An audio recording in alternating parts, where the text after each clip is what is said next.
Hey, everyone. It's your favorite CEO, Miss Flo, and welcome to Neon Mic, where the conversation just glows. I have a very special guest with me. Can you go ahead and introduce yourself? Yo, what's up? It's Create Lady J, Creator Nation. We all are creators. How y'all doing? It is such an amazing opportunity to talk to you today because I was excited to meet you when I first saw you perform at Penn Social for a Plus Ultra party.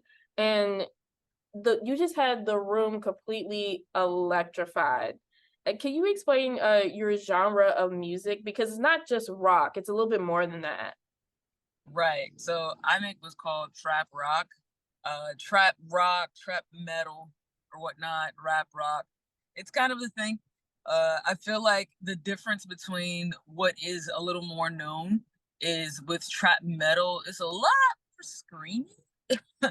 But yeah, and I fall a little harder on the lyrical part. You'll definitely hear me screaming and getting people amped and everything. But yeah, it's pretty cool. I'm definitely not the only artist in the genre, but it is definitely taking precedence nowadays. And I was just captivated by your performance because like growing up, I was into rock and alternative music, but in high school with your peers, it was like, oh, why are you listening to this white shit? You know what I mean? And I'm just like, yo, it's like there are black rock bands, like black people invented rock and roll, and that was just so lost. And I was just like, it was just painful to really explain that, especially like when you're in high school. But just to see you rock out there brought me like so much joy. So I appreciate you just performing for sure. Um, but I mean, did you have that same issue growing up? Absolutely. And to be completely honest, thank you for sharing that with me because that's exactly why I do it. Like, I really push the agenda that you could create the realities that you want, create yourself, be yourself always. And unfortunately, we grow up not believing that because of scenarios like that. So, being able to say, you know what, this is what I love. I went through that same thing where they're just like, oh, you're listening to this white shit. What is this? And I'm sure that seeing me and breaking the boundaries of what people, are stuck in would really resonate with people who've gone through the same thing. So, yeah. And it was just like when you say it's trap and rock, so you're combining two genres, and it was just like you had the girls twerking on stage, like they were moving. You know what I mean? So it's just to show like how creators could just blend two styles so seamlessly, and that it could just appeal to everyone and just dispel that myth for It, sure. it is it is a fine line because what happens is you get those people that are very one-sided, leaning one way or another, and they're kind of like, oh, okay, it's not something that they're completely used to, or however. And they're like, all right, but then you got the other side, the rock heads, the metal heads, and they're just like, what is this shit? So it's pretty, how can I put it? It's pretty risky in a way because especially in the music industry they're always like, oh, this is who you are, this is your category, yada yada yada.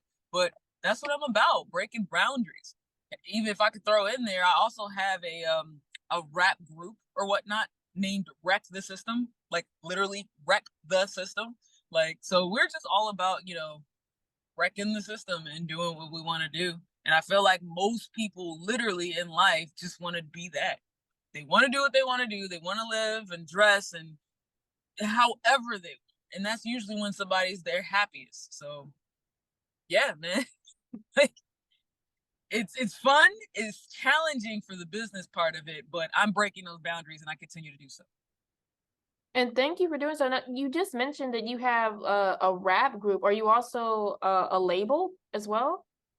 I would, yes, yes. So we do have a record label. And funny enough, I would say that we're doing it kind of like the old school, like Young Money style, right? Where instead of the label just bringing on everybody and us shining, it's like we're up first, and then once we get in, or however, there'll be others that we could bring forth and others that are like us. So yeah, we do have a record label as well. Oh, so where are you set up? Are you DC, Maryland? Like, where's your label set up? We're basically in Maryland. Like we're Oh, very close to DC, and I swear the DMV is all just one thing. But yeah, we are based in Maryland. okay, cool. And I recently saw a post that you're kind of making a big transition, and Mm, your goal is to like not just be local anymore, like you're planning on taking over the world. Can you elaborate that for me? yeah, so I feel like when you are a artist, when you're a person in general, right? Like local is familiar, local is tangible. Um, but there are a lot of limitations to staying local. And for the message that I have and the things that I really want to resonate with people, it's way bigger than just local. So, now we are breaking down those boundaries. We're traveling a lot more. We were traveling before, but we were able to kind of relinquish some responsibilities that we had for the local scene in order to break out more and come back and do more than we ever could staying here. So that's probably the best way, the shortcut way, Oh, that's TLD. exciting. Yeah, yep, very much so. It's great. Well, I'm glad that to see you really take off because your music is very intense and exciting. It's like your tagline is like you make music that makes people want to fight. Like, how are you able to really find your sound?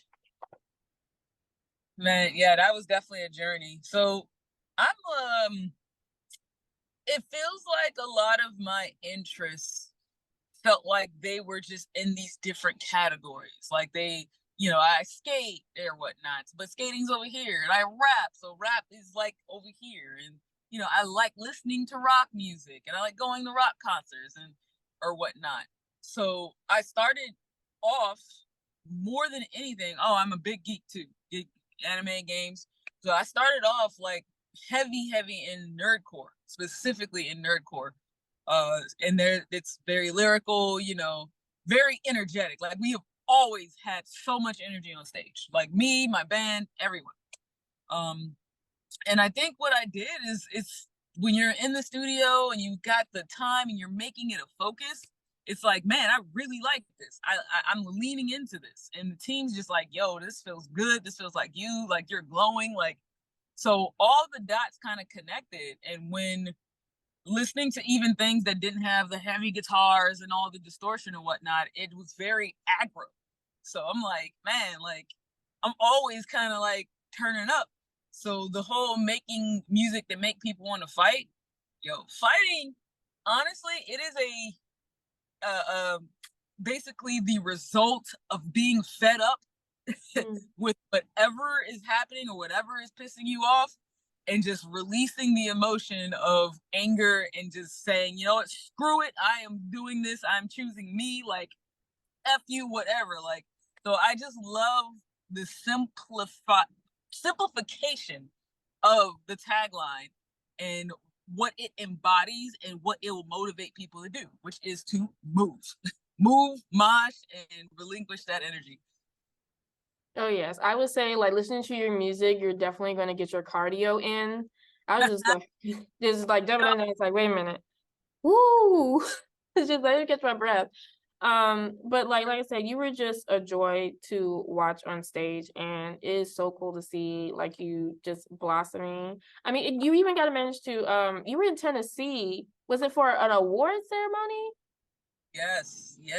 So Wreck the System was nominated for a SEA Awards, and that was fantastic. It was one of the longest award shows going. Like it outlasted the Source.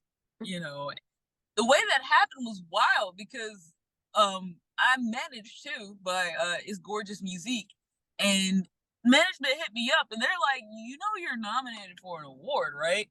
I'm like, you didn't do that? But they're like, no, you did this before we even started managing you. So it was dope. It was super dope to be in Nashville. Yes, like the epicenter of the blues and rock and roll to be the yeah. So that's so amazing, and I'm pretty sure you got some like awesome barbecue while you were down there.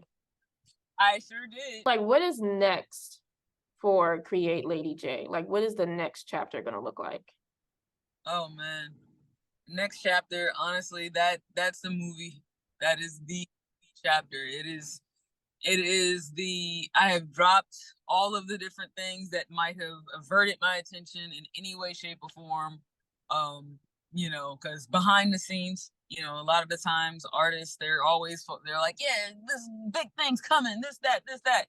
No, this is a very serious time. Like the amount of music that is gonna happen, the amount of traveling, and the even now, like I'm talking to people that I thought I would never be talking to this early. Like I knew eventually it's like, okay, I'm never stopping this. This is gonna happen, but it's like it's happening fast. So yeah, next chapter is you're just gonna see me a lot more, a heck of a lot more. And so many more shows, so much more music, so much more visuals. And then that springboard of like, I'm seeing her everywhere is right around the corner. That's awesome. And where can the people find you? And Create Lady J, that is Create Lady J, all one word together, J at the end. You can find me everywhere. So Instagram, Twitter, Snapchat, TikTok, all the TikTok, platforms. I would say IG and TikTok are the top, but yeah, you find me everywhere. And Twitch, because I actually do game streaming or whatnot. I'm starting that back up next week, so it's gonna be dope. I like streaming like scary games for reaction purposes. I think I'm gonna be doing Outlast Trials next. So Ooh, yep. that's amazing. And I wish you the best on your future endeavors. I feel that you're going to be huge and take over the globe. So I'm excited to see like where you go next. For sure. Thank you again for being on Neon Mike. And you guys just witnessed a glowing conversation. I'll catch you guys next time. Bye.